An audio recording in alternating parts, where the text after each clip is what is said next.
नमस्कार, आप देख रहे हैं न्यूज़ फॉर नेशन। मैं आपके साथ अभिजीत सिंह। बिहार में शराबबंदी कानून लागू है और वहीं बात करें तो जहरीली शराब से लोगों की आए दिन मौत की खबरें सामने आती है। वहीं बात करें तो आज मुख्यमंत्री नीतीश कुमार ने साफ तौर पर ऐलान कर दिया है कि जिन लोगों की जहरीली शराब से मौत होती है उन्हें सीएम रिलीफ फंड से 4 लाख मुआवजा दिया जाएगा और उनको तमाम जानकारी देंगे तभी उन्हें मुआवजा दिया जाएगा। इसी सब चीज़ को लेकर जो बिहार सरकार के मुख्य सचिव है अमीर सुहानी और मद्य निषेध विभाग के अपर मुख्य सचिव के पाठक सारी चीज़ जानकारी दे रहे हैं। क्या कुछ जानकारी दे रहे हैं, ठीक देखिए आप इस वीडियो में। जैसा कि आप सब जानते हैं, 1 अप्रैल 2016 से बिहार राज्य में पूर्ण शराबबंदी लागू है। कानूनी प्रावधान किए गए हैं और इस शराबबंदी को 7 वर्ष पूरे हो चुके हैं। 8वें वर्ष में हम लोग प्रवेश कर गए हैं। ये बात सर्वविदित है कि शराब पीना और बेचना दोनों ही दंडनीय अपराध है।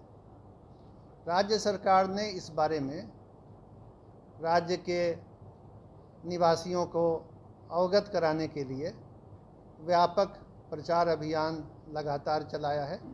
सामाजिक पहल की गई है। जिलों में भी सभाएं, यात्राएं आयोजित कर बताया गया है कि शराब न पिएं। शराब पीने से अनेक सामाजिक, आर्थिक और स्वास्थ्य संबंधी नुकसान होते हैं। इस बारे में राज्य की जनता का व्यापक सहयोग मिला है। राज्य में शराबबंदी का व्यापक स्वागत हुआ है और इसके अच्छे परिणाम नज़र आ रहे हैं, जिसके बारे में राज्य के निवासियों से राज्य सरकार को फीडबैक भी मिलती है। लेकिन इसके बावजूद कभी कभी कुछ लोग नाजायज़ ढंग से बेची गई शराब का सेवन कर लेते हैं। यदा कदा ऐसी शराब में कुछ जहरीले पदार्थ मिले रहते हैं, जिसके कारण बीमारी और मृत्यु की स्थिति आ जाती है। यह स्थिति दुर्भाग्यपूर्ण है, अफसोस की बात है। ऐसे मामलों में जहां नाजायज़ शराब पीने से मृत्यु होती है, पीने वाला आदमी तो कानून तोड़ता है, लेकिन उसका बहुत बड़ा खमियाजा उसके परिवार को भी भुगतना पड़ता है।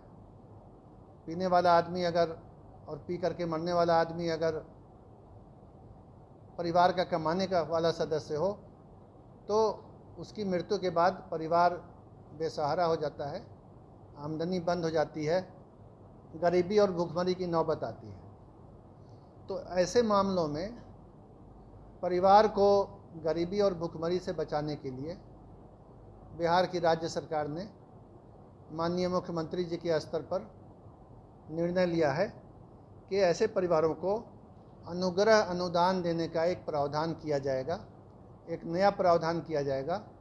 उनको राशि मिलेगी जिस राशि के मिलने से वो परिवार भूखमरी और गरीबी से बच सकेगा।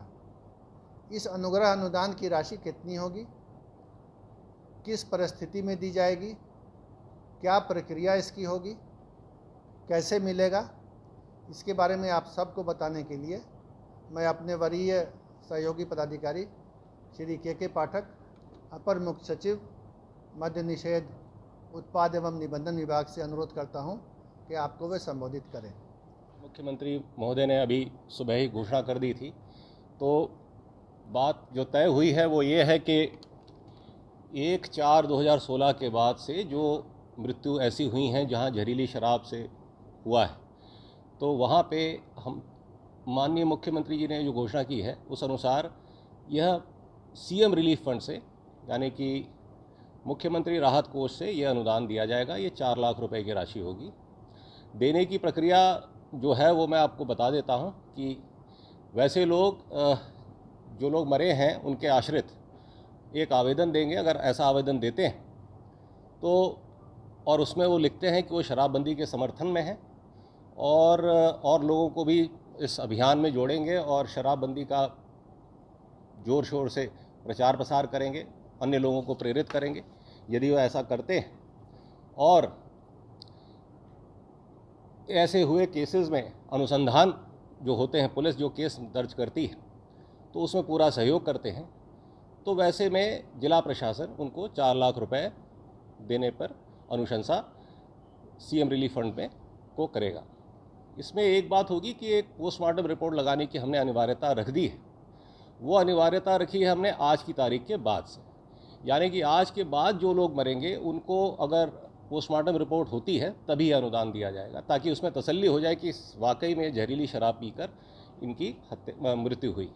लेकिन 1 अप्रैल 2016 से अभी तक जो जहरीली शराब की मौतें हुई हैं उसमें अगर पोस्टमार्टम नहीं भी हुआ है तो भी सरकार ने निर्णय लिया है कि इसमें थोड़ा लिबरल अप्रोच अपनाते हुए यदि जिला प्रशासन खुद आश्वस्त है कि मृत्यु जहरीली शराब से हुई है, भले ही पोस्टमार्टम नहीं हुआ हो, तो भी अनुदान दिया जाएगा। तो मोटे तौर पे यह प्रक्रिया रहेगी। हम लोगों ने आज पत्र निर्गत कर दिया है इस संबंध में सभी जिलाधिकारियों को, सभी पुलिस अधीक्षकों को। तो इस संबंध में हमें यही 2 बातें कहनी थी। इसकी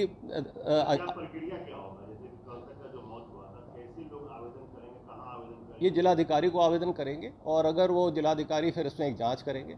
जैसे अभी मोतिहारी की घटना का ही ले लें तो जिनकी अभी तक जो मृत्यु का आंकड़ा है करीब 26 का है, पोस्टमार्टम 7 लोगों का हो गया है, अन्य का चल रहा है।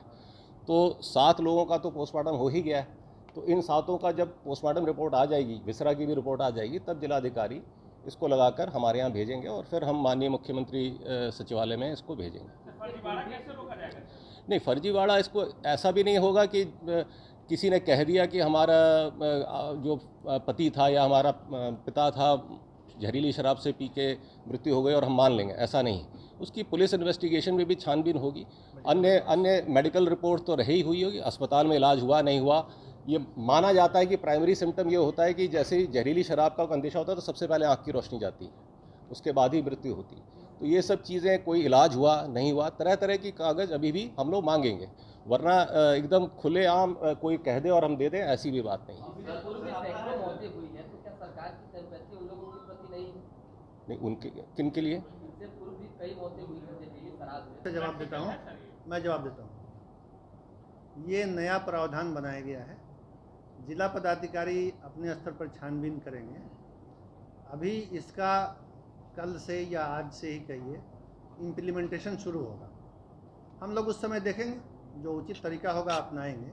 आज की जो आपकी साथ हमारी मीडिया ब्रीफिंग है, उसका उद्देश्य है कि इस नए नियम के बारे में हम आपके माध्यम से राज्य की जनता को बताएं और इसके बताते हुए साथ साथ ये भी अपील करें कि नाजायज़ शराब न पी जाए, और फिर भी अगर कोई जानबूझ के दुर्भाग्यवश पी लेता है और उसके चलते मृत्यु होती है तो राज्य सरकार कम से कम परिवार के साथ खड़ी है।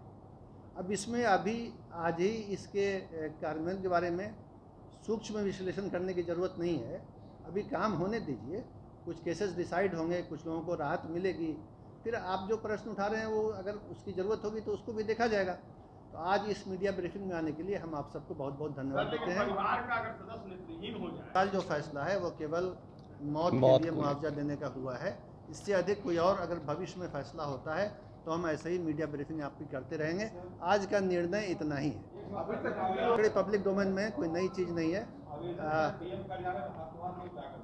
हाँ, वो डीएम मंगा लेंगे आवेदन, वो कोई मुश्किल बात नहीं है, वो भी दे सकते हैं। डीएम भी संपर्क कर लेंगे, पीड़ित परिवारों से संपर्क करके डीएम मंगा लेंगे। देखिए, जो राज्य का प्रशासन है ना, वो रीच आउट करता है, लोगों के द्वार तक जाता है।